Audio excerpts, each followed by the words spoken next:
Assalamualaikum warahmatullahi wabarakatuh. Di sini, saya atas nama Nurul Komariah Putri dengan NPM 17. Di sini, saya akan menjelaskan terkait transpirasi pada tumbuhan, di mana tujuan dari video yang sudah saya buat kali ini yaitu dalam rangka memenuhi tugas ujian tengah semester mata kuliah Fisiologi Tumbuhan yang diampu oleh dosen Kutsiyah MPD. Baiklah, sebelum saya lebih detailnya ke transpirasi pada tumbuhan, di sini saya akan menjelaskan terlebih dahulu apa definisi dari transpirasi itu sendiri. Transpirasi adalah proses hilangnya air dalam bentuk uap air dari jaringan hidup tanaman yang terletak di atas permukaan tanah, melewati stomata, lubang kutikula, dan lentisel. Jadi, kemungkinan kehilangan air dari jaringan tanaman melalui bagian tanaman yang lain dapat saja terjadi, tetapi porsi kehilangan tersebut sangatlah kecil dibandingkan dengan hilangnya melalui stomata. Karena itu sebagian besar dari air sekitar 99% yang masuk ke dalam tumbuhan meninggalkan daun dan batang sebagai uap air. Sebagian besar dari jaringan yang terdapat dalam daun secara langsung terlibat dalam transpirasi. Pada waktu transpirasi, air menguap dari permukaan sel paliset dan mesofil bunga karang ke dalam ruang antar sel. Dari ruang tersebut, uap air berdifusi melalui stomata ke udara. Air yang hilang dari dinding sel basah ini diisi dengan air dan protoplas. 80% air yang ditranspirasikan berjalan melewati lubang stomata. Jadi, lubang stomata di sini yaitu mempunyai peran yang paling besar dalam transpirasi pada tumbuhan. Berikutnya yaitu peranan transpirasi pada tumbuhan. Yang pertama, pengangkutan air ke daun dan difusi air antar sel. Kedua, penyerapan dan pengangkutan air dan hara. 3. Pengangkutan asimilat. 4. Membuang kelebihan air. 5. Pengaturan bukaan stomata. Dan peranan transpirasi yang terakhir yaitu mempertahankan suhu daun. Kemudian, untuk slide selanjutnya yaitu macam-macam transpirasi. Macam-macam transpirasi di sini yaitu ada 3. Macam-macam dari transpirasi yang pertama yaitu stomater. Transpirasi stomater di sini yaitu pendarahan dengan hidung yang terjadi melalui stomata. Air menguap yakni dengan melalui dinding basah mesofil ke ruang antar sel dan uap air menyebar melalui stomata dari ruang antar sel ke atmosfer luar. 80-90% total transpirasi. Transpirasi stomater di sini terjadi pada daun, buah, dan beberapa organ tanaman. 2. Transpirasi kutikuler. Transpirasi kutikuler di sini adalah suatu penguapan air yang terjadi langsung melalui epidermis kutikula. Kutikula daun cukup termakan dan sebagian besar spesies tanaman yang mentransmisikan melalui kutikula hanya sedikit. 20% total transpirasi. Dan transpirasi kutikuler di sini terjadi pada buah, batang, dan daun. Kemudian, untuk macam transpirasi yang terakhir yaitu lentikuler, 0,1% total transpirasi. Transpirasi lentikuler di sini terjadi pada batang dan buah. Slide berikutnya terkait mekanisme transpirasi. Seperti yang tertera pada gambar, bahwasanya mekanisme transpirasi di sini yaitu penguapan air terjadi pertama kali dari sel-sel mesofil daun ke rongga antar sel. Ukuran rongga antar sel ini cukup besar, sehingga mampu menampung uap air dalam jumlah yang banyak. Sampai di titik ini, air sudah berupa titik-titik air yang siap untuk dikeluarkan ke atmosfer. Kemudian, stomata terbuka untuk mengambil CO2 dari atmosfer. Bersamaan dengan hal itu, uap air akan keluar ke udara. Jumlah CO2 yang diserap tentu lebih sedikit dibandingkan jumlah air uap yang dikeluarkan. Karena, pertama, ukuran molekul CO2 lebih besar dibandingkan H2O, sehingga H2O atau uap air lebih mudah bergerak keluar. Kedua, jumlah CO2 di udara sangatlah sedikit. Kemudian yang ketiga, jarak CO2 untuk sampai ke kloroplas sangat panjang sehingga membutuhkan waktu lama, sedangkan jarak H2O atau uap air dengan atmosfer sangat pendek sehingga tingkat keluarnya itu sedikit. Kemudian, proses selanjutnya dari transpirasi ini adalah sel-sel yang sedianya mengeluarkan uap air ke rongga antar sel jadi dehidrasi. Akibatnya, sel-sel tersebut mengirimkan sinyal untuk mengisi air dari silem tulang daun. Kemudian, silem tulang daun menerima air dari batang. Akar yang berada pada bagian bawah tanaman kemudian mencukupi kekurangan air pada batang dengan melakukan penyerapan di tanah. Apabila tanahnya lembab, maka proses transpirasi adalah meningkat karena penyerapannya banyak. Untuk slide berikutnya, saya akan menjelaskan detailnya peranannya stomata dalam transpirasi pada tumbuhan. Stomata di sini ditemukan dalam epidermis daun dan mencakup hampir 1-12% dari permukaan daun. Meskipun mereka ditemukan pada epidermis, positioning yang tepat berbeda dari tumbuhan ke tumbuhan. Misalnya, dalam mesofil, stomata ditemukan dalam tingkat yang sama dari epidermis. Dalam beberapa tumbuhan, stomata bahkan terletak di atas epidermis. Terlepas dari ini, variasi dalam lokasi, daun dikotil punya nomor lebih dari stomata pada permukaan atas dari yang lebih rendah. Namun, daun monokotil memiliki jumlah yang sama dari stomata di bagian atas dan bawah daun. Fungsi dari utama stomata di sini adalah pertukaran gas seperti karbon dioksida, uap air, dan oksigen. Sederhananya, tumbuhan mengambil karbon dioksida dari udara dan mengeluarkan oksigen yang berguna bagi hewan dan manusia. Selama siang hari, karbon dioksida yang dibutuhkan untuk fotosintesis terdifusi masuk ke daun lewat stomata. Oksigen hasil fotosintesis dan uap air dari respirasi terdifusi keluar dari daun. Jadi, lubang stomata di sini mempunyai peranan yang paling besar dalam transpirasi pada tumbuhan, karena 80% air yang ditranspirasikan yaitu berjalan melewati lubang stomata.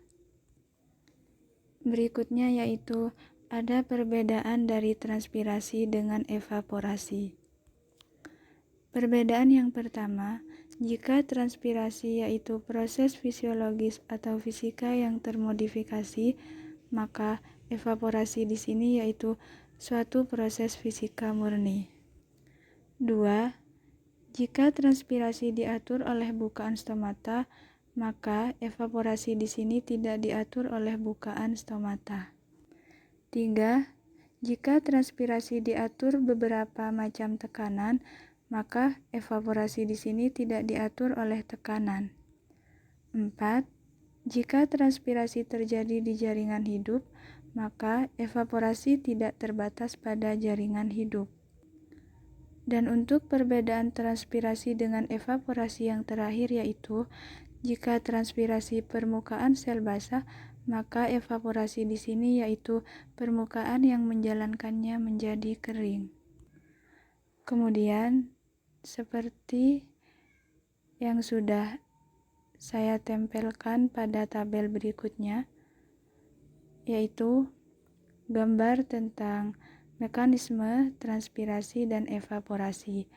Karena mekanisme dari transpirasi sudah saya jelaskan dari slide berikutnya, maka di sini saya cukup menjelaskan dari mekanisme evaporasi.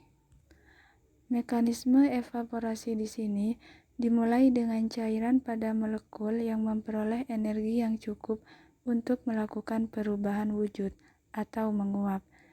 Energi yang dimaksud ini adalah energi panas yang diperoleh dari lingkungan yang akan mengubah molekul air menjadi uap.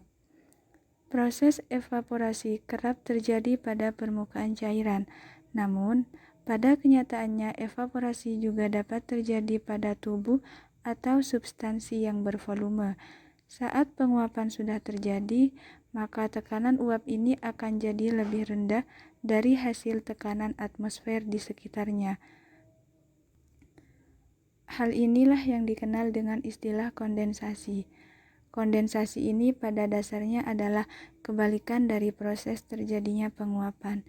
Ini mungkin terjadi jika suhu uap berubah menjadi substansi dingin, sehingga proses menguap akan berganti menjadi mengembun, membuat substansi kembali ke bentuk asalnya, yakni berbentuk cair. Kemudian juga ada perbedaan antara transpirasi dengan gutasi. Perbedaan yang pertama, jika transpirasi terjadi pada siang hari, maka gutasi terjadi pada malam hari. Kedua, jika transpirasi air yang hilang berbentuk uap air, maka pada gutasi air yang keluar berbentuk cair. 3.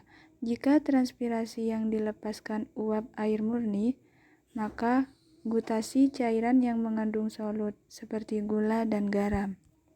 4.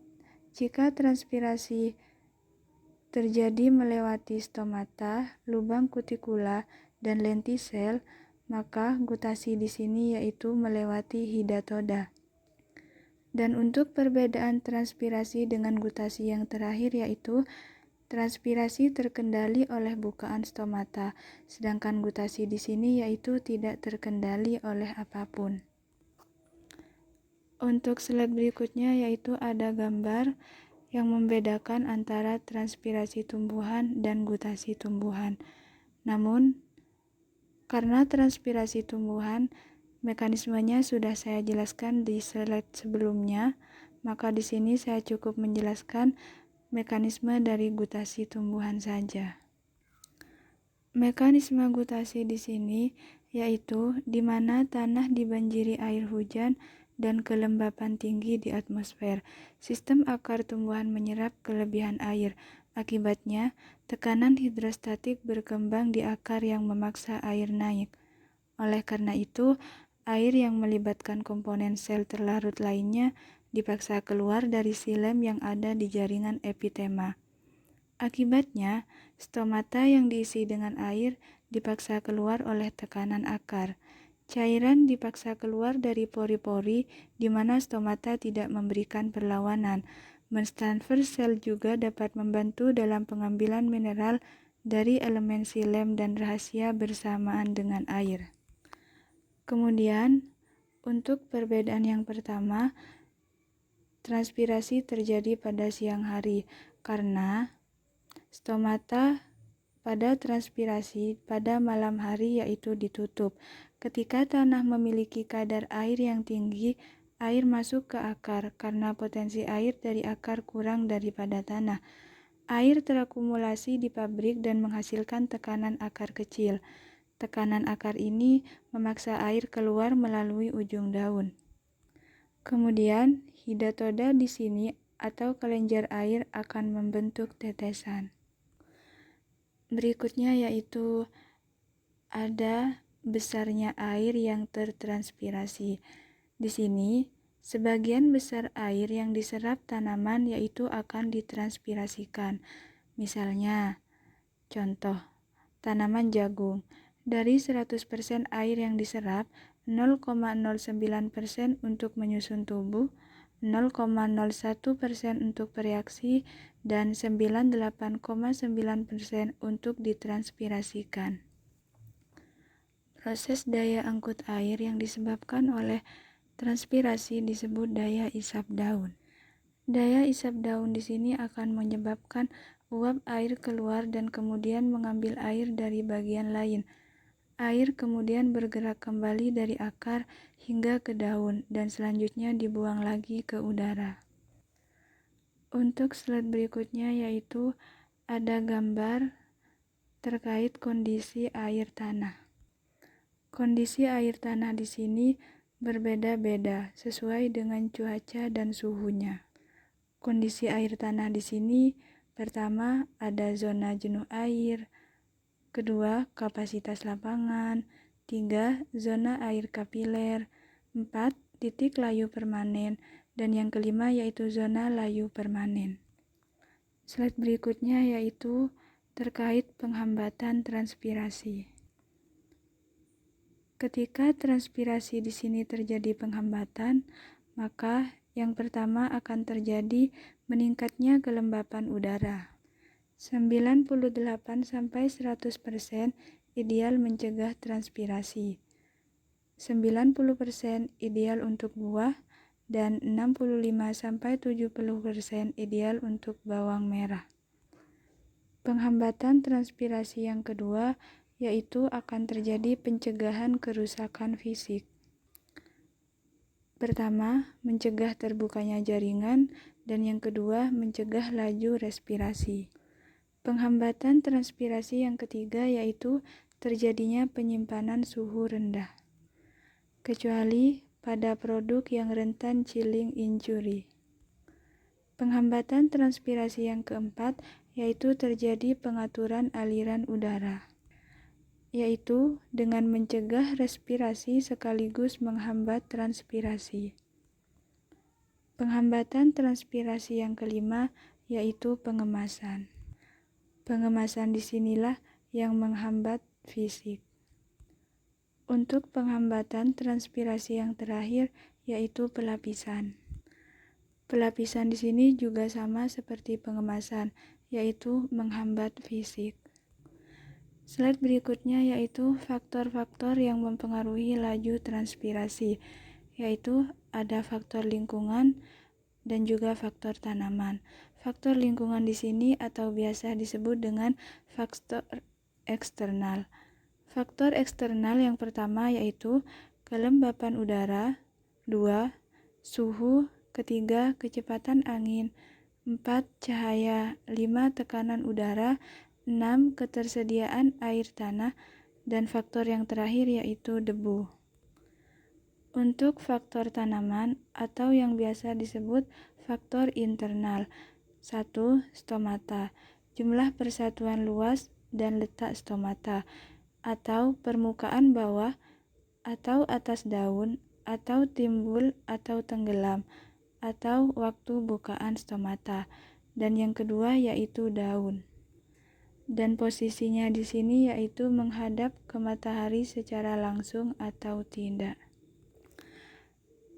Slide berikutnya yaitu terkait dari akibat apabila faktor yang mempengaruhi laju transpirasi itu terjadi. Yang pertama akan kehilangan air, meliputi 1-2% kenampakan produk sudah berubah. 2. 3-4% produk kehilangan kesegaran. 3. 5-10% tempat layu dan berkerut. Kemudian juga akan terjadi akibat penurunan berat, pengkerutan, dan pelunakan. Kemudian untuk slide berikutnya yaitu mekanisme bukaan stomata, yaitu terdiri dari 3 teori. Pertama, teori perubahan pati menjadi gula. 2. Teori pengangkutan proton atau K+. 3. Bukaan stomata pada taman sukulen.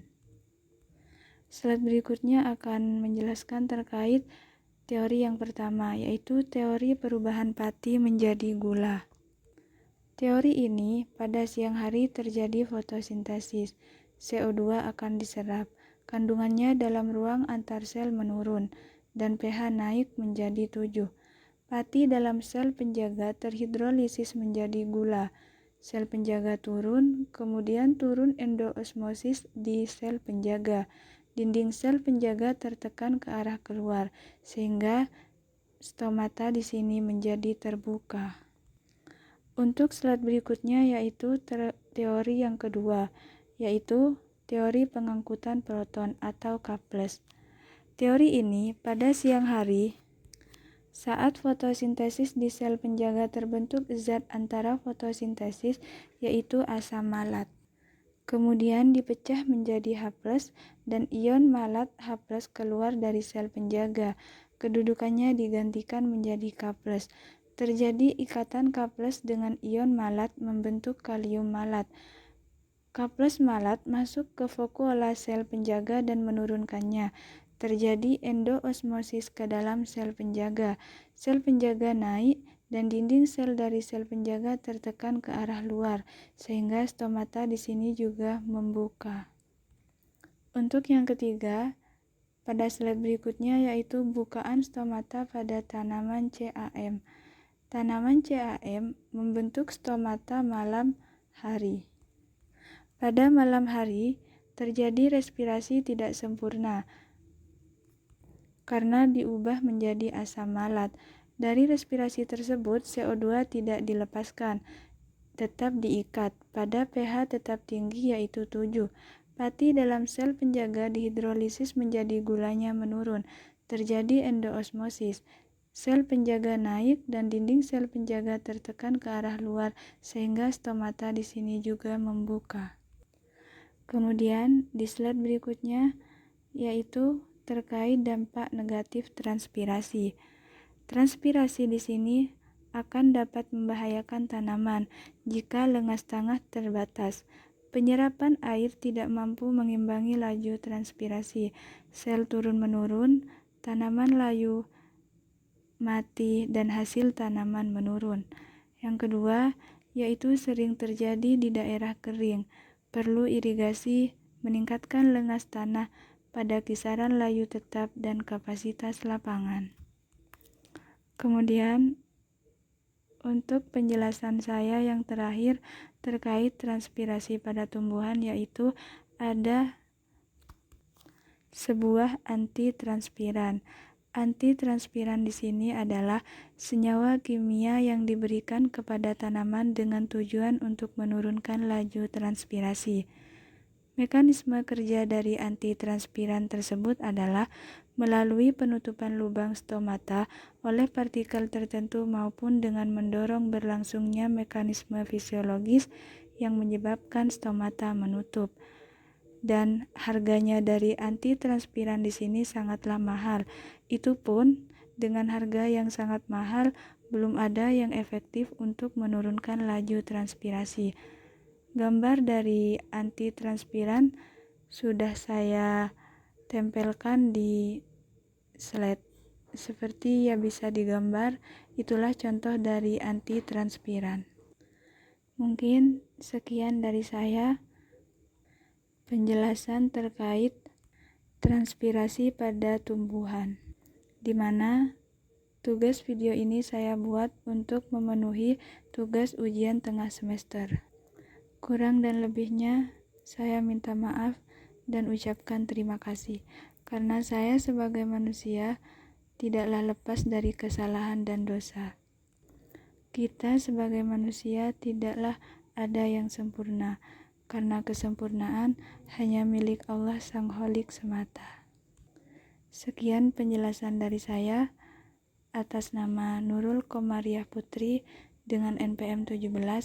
Saya ucapkan banyak terima kasih. Assalamualaikum.